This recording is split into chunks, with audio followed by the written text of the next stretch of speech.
ले कार्तीय चिन्ह परिपाटी। तो इसमें हमें 6 बातें पढ़नी है, ठीक है। तो गणित तो तुम्हारी खूब अच्छी चली रही है, ग्राफ तुमने खूब अच्छे पढ़े हैं, इसमें कोई शक है नहीं। पुष्पा भाव 1 नंबर है, तुम 2 नंबर, ठीक है। तो उसी के आधार पे समझना है। तो एक कोई दर्पण ले लेते हैं थोड़ा बड़ा सा, और इस दर्पण में हम क्या करते हैं, मुख्य अक्ष खींचते हैं।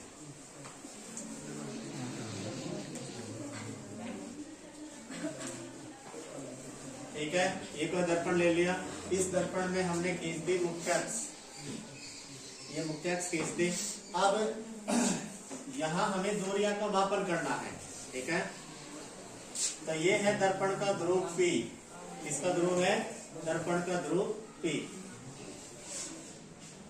इधर वस्तु रखेंगे, इधर रखेंगे हमेशा वस्तु, उससे प्रकाश की किरणें आएंगी, ठीक है। अब देखो इसमें कौन कौन सी चिन्ह परिपाटी है जो हमें माननी है। तो इस दर्पण को जो ध्रुव P है, इसको ऐसे मानो कि ग्राफ का मूल बिंदु है। ग्राफ का क्या है, मूल बिंदु। तो ग्राफ पढ़ा है तुमने, ग्राफ का मूल बिंदु मान लो। तो ये ऊपर की दूरियां धनात्मक, नीचे की y अक्ष की दूरियां ऋणात्मक, इधर माइनस x अक्ष की दूरियां ऋणात्मक, और इधर प्लस x अक्ष की दूरियां धनात्मक, ठीक है। ये तो तुम जानते ही हो। तो ठीक वैसे ही है, सेम टू सेम, है ना। तो अब हम नियम है वो पहला देखो। सबसे पहली बात, तो अब ये दर्पण है बीच में है, तो इधर का हाथ तो होगा दायां हाथ और इधर का हाथ होगा बाएं, यानी इधर की बाएं तरफ होगी और इधर की दाएं तरफ होगी।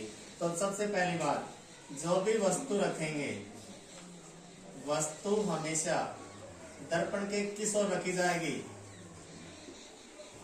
वस्तु हमेशा दर्पण के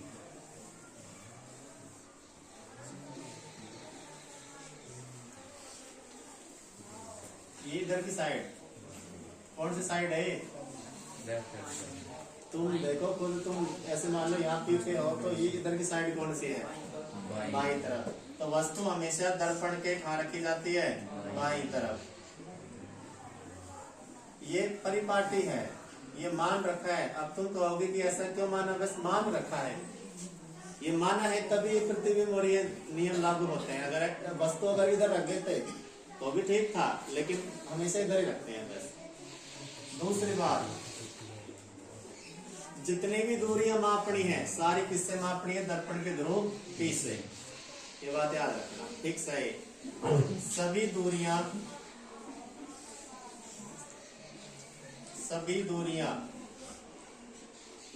दर्पण के ध्रुव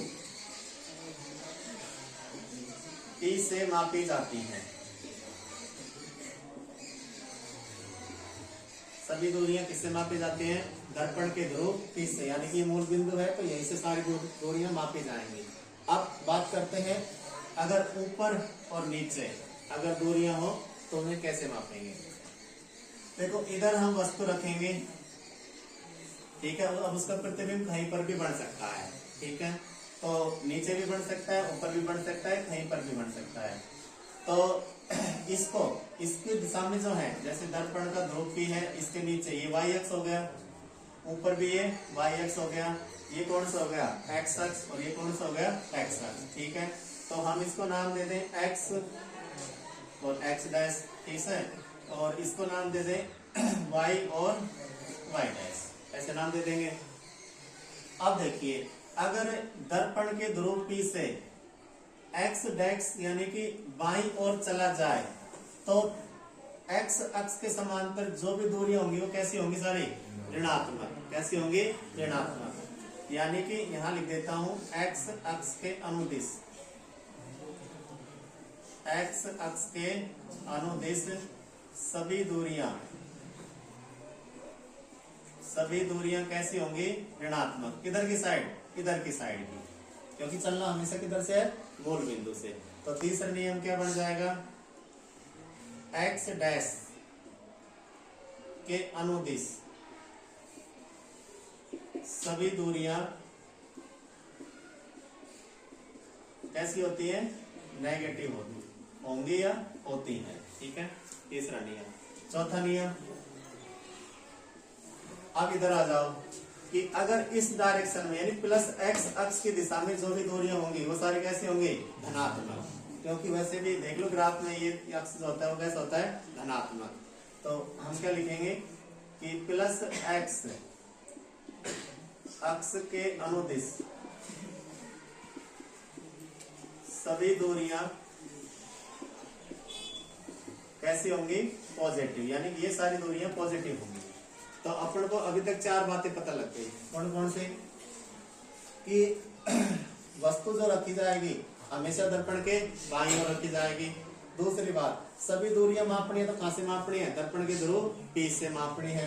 तीसरी बात, अगर हम माइनस एक्स अक्ष दिशा में चल रहे हैं, ये तो प्लस का एक्स अक्ष है, ये माइनस का एक्स अक्ष है, तो माइनस एक्स अक्ष की दिशा में चल रहे हैं तो सारी दूरियां कैसी होंगी, ऋणात्मक। और यदि प्लस एक्स अक्ष के अनुदिश हम चल रहे हैं तो सारी दूरियां कैसी होंगी, धनात्मक। तो x के अनुदिश सभी दूरियां कैसी होंगी, पॉजिटिव होंगी। ठीक है। उसके बाद 5वीं बात, यदि हम मूल बिंदु से या मुख्य अक्ष से y अक्ष के अनुदिश जाएं, मुख्य अक्ष से कहा जाना है, लंबवत y अक्ष के अनुदिश। यदि हम मुख्य अक्ष से लंबवत ऊपर की ओर y अक्ष के अनुदिश जा रहे हैं तो दूरियां कैसी होंगी, सारी धनात्मक। और यदि हम मुख्य अक्ष के नीचे लंबवत y डैश अक्ष की ओर अनुदिश आ रहे हैं तो सारी दूरियां कैसी होंगी, ऋणात्मक। ठीक है। तो 5वां नियम ये लेते हैं पहले, यानी इधर की साइड चलेंगे, इधर की साइड, ये रहा इधर की साइड ऊंचाई, तो ये प्लस y अक्ष के अनुदिश दूरियां कैसी होंगी, धनात्मक होंगी। जबकि ये रहा नीचे माइनस y अक्ष के अनुदिश, तो y डैश अक्ष के अनुदिश जो दूरियां होंगी वो सारी कैसी होंगी, ऋणात्मक। तो इन्हीं बातों को यहाँ पे लिखना है। तो 5वीं बात हम लिख देते हैं, मुख्य अक्ष के लंबवत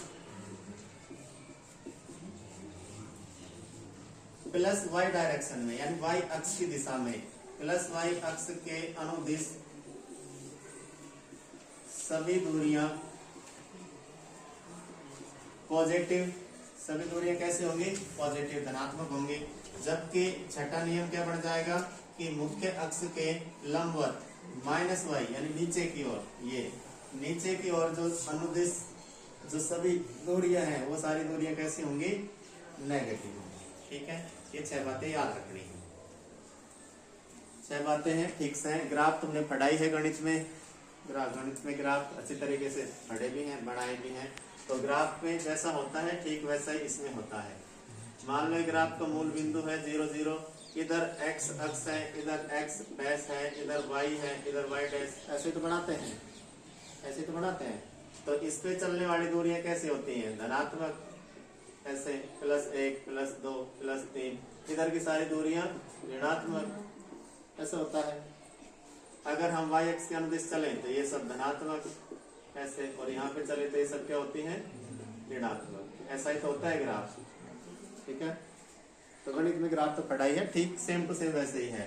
बस तुम्हें केवल यहाँ 2 बात याद रखनी है कि वस्तु हमेशा कहाँ रखनी है, बाईं ओर, दर्पण के बाईं ओर। और सभी दूरियां कहाँ से मापी जाती हैं, दर्पण के ध्रुव P से मापी जाती है।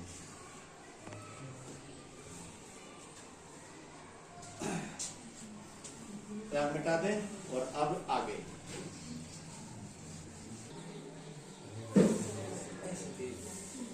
दर्पण सूत्र तथा उपकरण है। सरपंच साहब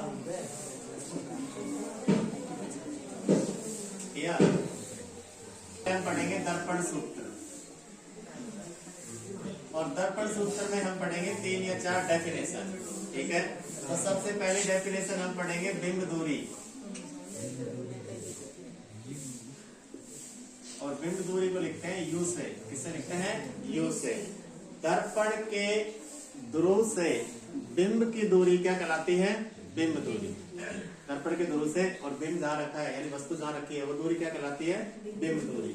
ठीक इसी प्रकार से दूसरी परिभाषा हम पढ़ेंगे प्रतिबिंब दूरी, प्रतिबिंब दूरी, और इसे हम लिखते हैं 20 से। इसे लिखते हैं 20 से। तो क्या होती है प्रतिबिंब दूरी, दर्पण के ध्रुव से प्रतिबिंब के बीच की जो दूरी होती है उसे हम कहते हैं प्रतिबिंब दूरी। क्या कहते हैं उसे? प्रतिबिंब दूरी। और एक दूरी है जो तुम पहले पढ़ी चुके हो और उसका नाम है फोकस दूरी। कौन सी दूरी? फोकस दूरी। और फोकस दूरी किससे लिखते हैं? छोटे f से। यानी कि दर्पण के ध्रुव P से और फोकस बिंदु F के बीच की दूरी क्या कहलाती है? फोकस दूरी, जिसे स्मॉल f से लिखते हैं। इन तीनों में एक संबंध है, रिलेशन है, सगे संबंधी है ये आपस में। ठीक है, इन तीनों में एक रिलेशन है और उस रिलेशन को ही हम कहते हैं दर्पण सूत्र। क्या कहते हैं? और वो दर्पण सूत्र क्या है? 1/f बराबर 1/u प्लस 1/v। ये है दर्पण सूत्र, ये याद रखना है। लेंसों के लिए सेम यही है, बस बीच में क्या आ जाएगा? माइनस। तो दर्पण सूत्र है 1/f बराबर 1/u प्लस 1/v। ये है दर्पण सूत्र। और यहाँ पर f का मान, u का मान और v का मान जो रखना है वो साइन सहित रखना है, यानी चिन्ह सहित। जैसे मान लो फोकस दूरी धनात्मक है तो धनात्मक के साथ रखनी है, और अगर फोकस दूरी ऋणात्मक है तो ऋणात्मक के साथ। ऐसे बिंब दूरी u तो हमेशा नेगेटिव होगी, ठीक है, ऋणात्मक भी होगी। इसी प्रकार से प्रतिबिंब दूरी जो भी होगी वो भी यदि धनात्मक है तो धनात्मक ही रखनी है और ऋणात्मक है तो ऋणात्मक। मतलब कि f, u और v के मान चिन्ह सहित रखे जाएंगे, याद रखना। कैसे रखे जाएंगे? चिन्ह सहित। इसको जाना है वो जा सकता है।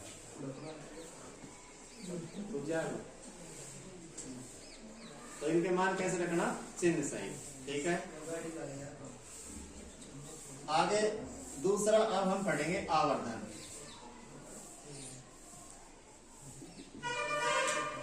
आवर्धन, और इसे हम बोलते हैं m से। m का मतलब होता है मैग्निफिकेशन। आवर्धन होता क्या है? आवर्धन किसी गोलीय दर्पण का वह आपेक्षिक विस्तार होता है जो यह बताता है कि प्रतिबिंब वस्तु से कितना गुना आवर्तित है। परिभाषा समझ आई? वापिस सुन लो तो। आवर्धन, गोलीय दर्पणों का आवर्धन वह आपेक्षिक विस्तार है जो हमें यह बताता है कि बनने वाला प्रतिबिंब वस्तु से कितना आवर्धित है। अर्थात प्रतिबिंब दूरी, प्रतिबिंब ऊंचाई h डैश और बिंब ऊंचाई h के अनुपात को हम आवर्धन कहते हैं। ठीक है, देखो इधर ये एक दर्पण है तो दर्पण का आपेक्षिक विस्तार है, और आपेक्षिक विस्तार कैसा है? जो ये बताता है कि प्रतिबिंब जो बढ़ रहा है दर्पण से वो बिंब से कितना बड़ा है या कितना छोटा है या बराबर है, क्या है। ठीक है, उसको बता रहा है, तो उसे हम बोलते हैं आवर्धन, जो प्रतिबिंब को बिंब के सापेक्ष तुलना करके बता रहा है। ठीक है, अब इसे हम लिखते कैसे हैं? मान लो कि प्रतिबिंब की ऊंचाई, प्रतिबिंब की ऊंचाई h डैश है। कितनी है? h dash. और बिंब यानी वस्तु की ऊंचाई, वस्तु की ऊंचाई जो है वो कितनी है? h। तो इन दोनों के अनुपात को, तो m बराबर क्या हो जाएगा? आवर्धन बराबर h डैश बटे में h। ये होता है आवर्धन। ठीक है, गोलीय दर्पणों के लिए आवर्धन मैग्निफिकेंस, यानी प्रतिबिंब की ऊंचाई बटे बिंब की ऊंचाई का अनुपात। तो इसे हम हिंदी में लिखें तो यहाँ लिखेंगे प्रतिबिंब की ऊंचाई, प्रतिबिंब की ऊंचाई, और यदि यहाँ पे लिखना हो नीचे तो क्या लिखेंगे? बिंब की ऊंचाई। और इनका अनुपात ही क्या कहलाता है? मैग्निफिकेंस, आवर्धन कहलाता है। ठीक है, अगर हमें बिंब और प्रतिबिंब की ऊंचाई नहीं दी गई हो तो फिर हमें क्या करना है? तो फिर हमें ये फोकस, ये बिंब दूरी और प्रतिबिंब दूरी काम में लेनी है। कैसे लेंगे? अगर मान लो हमें प्रतिबिंब की ऊंचाई और बिंब की ऊंचाई नहीं दे रखी है, अगर हमें फिर भी आवर्धन निकालना पड़े तो आवर्धन का एक फॉर्मूला और होता है, वो होता है माइनस का v बटे u। चाहे तो माइनस का v बटे u कर दो और चाहे h डैश बटे h कर दो, दोनों फॉर्मूले ठीक है। अगर हमें प्रतिबिंब की ऊंचाई और बिंब की ऊंचाई दे रखी है तब तो ये फॉर्मूला आवर्धन का, और अगर हमें ये नहीं दे रखी प्रतिबिंब की ऊंचाई और बिंब की ऊंचाई, केवल हमें प्रतिबिंब दूरी और वस्तु की दूरी दे रखी है, छोटा भी है ना, प्रतिबिंब दूरी और वस्तु की दूरी दे रखी है, तो उनके ऋणात्मक अनुपात को ही हम आवर्धन कहते हैं। ठीक है, तो ये दोनों फॉर्मूले हैं, एक तो दर्पण सूत्र है, एक आवर्धन का सूत्र है।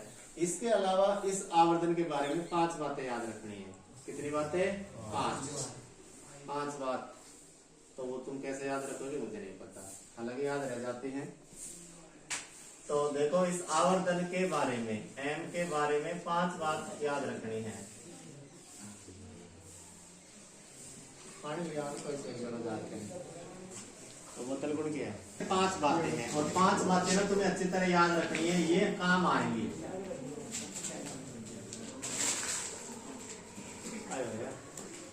तो ये 5 बातें ना तुम्हें जब भी क्वेश्चन सोल्व करोगे तो क्वेश्चन के बाद लास्ट में जो रिजल्ट निकालना है, उस रिजल्ट के लिए ये 5 बातें जरूरी है। देखो, क्वेश्चन तो सोल्व होगा वो गणित के हिसाब से होगा, अपने तो केवल फॉर्मूले लगेंगे, तो बाकी कैलकुलेशन होगी, एलसीएम लेना पड़ेगा, ऋणात्मक धनात्मक वो तो तुम्हें रखना ही पड़ेगा, यानी कि पूरी मैथ चलेगी। लेकिन मैथ के बाद जब सिस्टम पूरा हो जाएगा, रिजल्ट आएगा, तो रिजल्ट में ये 5 बातें काम आएंगी, ये बात याद रखना। तो ये 5 बातें ना सबको अच्छी तरीके से याद होनी चाहिए, ये और ये अकेले की बात है, अकेले बतानी है। एग्जाम में कोई पूछे तो बतानी नहीं, गुपचुप रखनी बात है। अगर मेरे से कोई पूछे, चाहे ये फॉर्मूला लगाओ, चाहे ये फॉर्मूला लगाओ, कोई सा भी लगाओ, यदि m का मान ऋणात्मक आए, m का मान कैसा है? ऋणात्मक, तो इसका मतलब प्रतिबिंब जो बन रहा है, प्रतिबिंब जो बन रहा है वो कैसा होगा? वो होगा वास्तविक। कैसा होगा?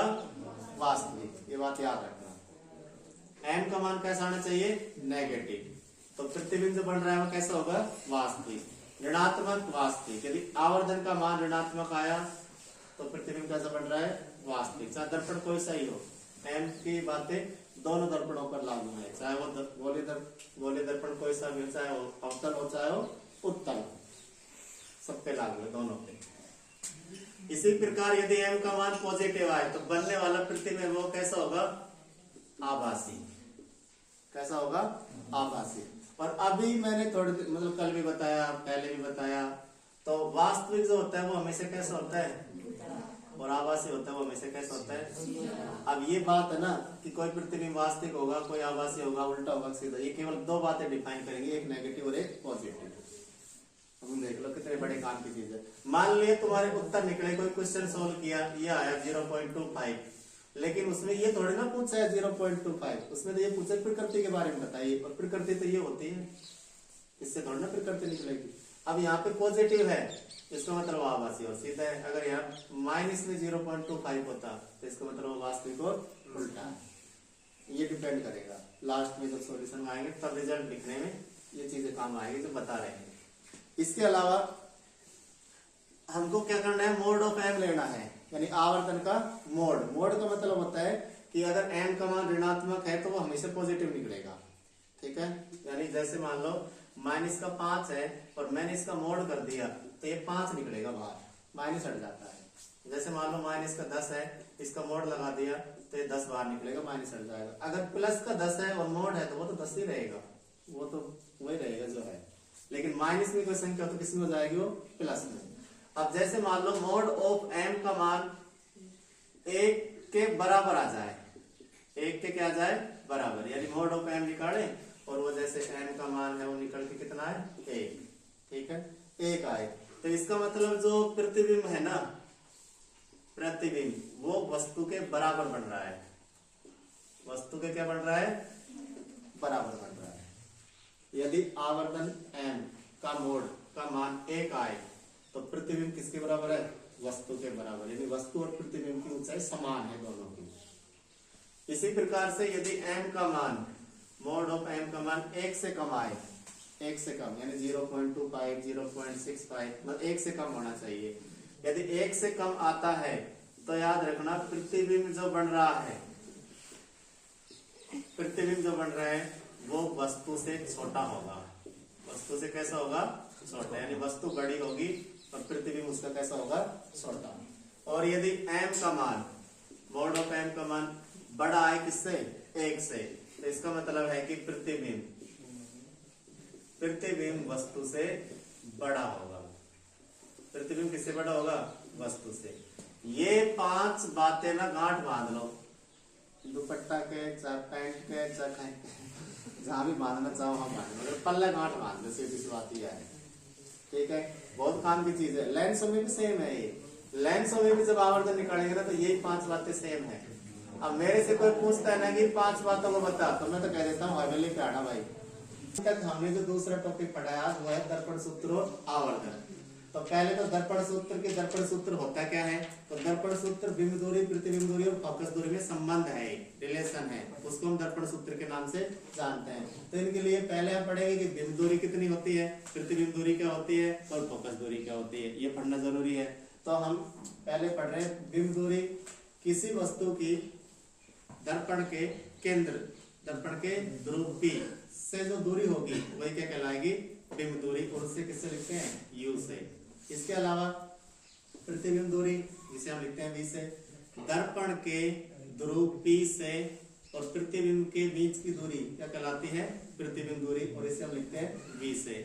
और फोकस दूरी तुम पहले पढ़ ही चुके हो कि फोकस बिंदु से और दर्पण के ध्रुव P के बीच की दूरी क्या कहलाती है, फोकस दूरी, और इसे स्मॉल f से लिखते हैं।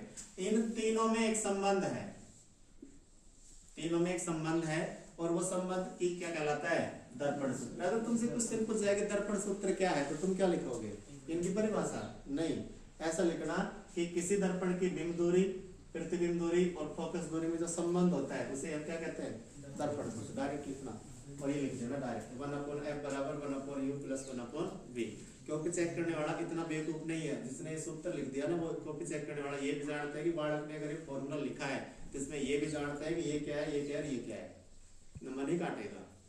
जब तुमने फॉर्मूला से लिख दिया तो कॉपी चेक करने वाले इतना बेवकूफ थोड़ी एक भाई ये पूछेगा कि इसमें f, u और v क्यों नहीं लिखे, क्योंकि वो जानता है, जिसने ये लिख दिए वो ये भी जानता है कि ये फोकस दूरी है, ये बिंब दूरी है, ये प्रतिबिंब दूरी है, नहीं कटेंगे नंबर, बस तरीका लिखा हुआ होना चाहिए, फिर जाओगे तुम। तो अब इस दर्पण सूत्र में हम जो भी वैल्यू रखेंगे, दर्पण सूत्र में हम जो भी वैल्यू रखेंगे वो साइन के साथ रखनी है। जैसे हमें कोई भी क्वेश्चन दिया हो, उसमें दर्पण दिया होगा अवतल या उत्तल, तो उसके लिए हम ये u, v और f जो होंगी वो साइन के साथ रखनी पड़ेगी। कार्तीय चिन्ह परिपाटी पढ़ी है ना अभी थोड़ी देर पहले, उससे नेगेटिव होगी, पॉजिटिव होगी, वो सब अप्लाई कर करके यहाँ रखनी है। उसके बाद फिर हम पढ़ते हैं आवर्धन। मैग्निफिकेंस क्या होता है, किसी गोलीय दर्पण के लिए आवर्धन वह आपेक्षिक विस्तार होता है जो हमें ये बताता है कि बनने वाला प्रतिबिंब बिंब से कितना आवर्तित है, मतलब बड़ा है, छोटा है या बराबर है, इसके बारे में जानकारी देता है। अर्थात प्रतिबिंब की ऊंचाई h डैश और बिंब की ऊंचाई h माना है हमने, ये माना प्रतिबिंब की ऊंचाई h डैश है, बिंब की ऊंचाई कितनी है h, इनका जो अनुपात होता है उसे हम क्या कहते हैं, आवर्धन, उसे हम क्या कहते हैं, आवर्धन। तो आवर्धन m बराबर होता है h डैश बटे h, यानी प्रतिबिंब की ऊंचाई बटे बिंब की ऊंचाई। अगर हमें प्रतिबिंब की ऊंचाई और बिंब की ऊंचाई नहीं दे रखी हो और हमें केवल v और u यानी प्रतिबिंब दूरी और फोकस दूरी दे रखी हो, तो फिर हम इस संबंध को कैसे लिख सकते हैं, तो आवर्धन को हम ऐसे लिखेंगे, आवर्धन m बराबर माइनस, कौन सा चिन्ह लगाएंगे, माइनस, माइनस का v बटे u बराबर h डैश बटे h। तो काफी जगह ये फॉर्मूला लगेगा, काफी जगह ये, और ये तो पहले लगेगा ही लगेगा, इसके बाद ये आवर्धन निकलेगा। तो ये और ये दोनों फॉर्मूले अच्छी तरह याद होने चाहिए। देखो लेंस में भी ये फॉर्मूले आएंगे और दर्पण में भी ये फॉर्मूला है। दर्पणों के लिए दर्पण सूत्र है, लेंस के लिए लेंस सूत्र है। तो बस इतना अंतर है, यहाँ पर प्लस है बीच में दर्पण सूत्र में, लेंस सूत्र में माइनस आ जाएगा बस, और यहाँ आवर्धन में माइनस है, दर्पण के आवर्धन में माइनस है, तो लेंस के आवर्धन में क्या आ जाएगा, प्लस। यानी कि दर्पण सूत्र में प्लस है तो आवर्धन में माइनस है, लेंस सूत्र में माइनस आएगा तो लेंस सूत्र में क्या आ जाएगा, प्लस। ये उल्टे सुलटे हैं एक दूसरे के, और यहीं से कंफ्यूजन होती है।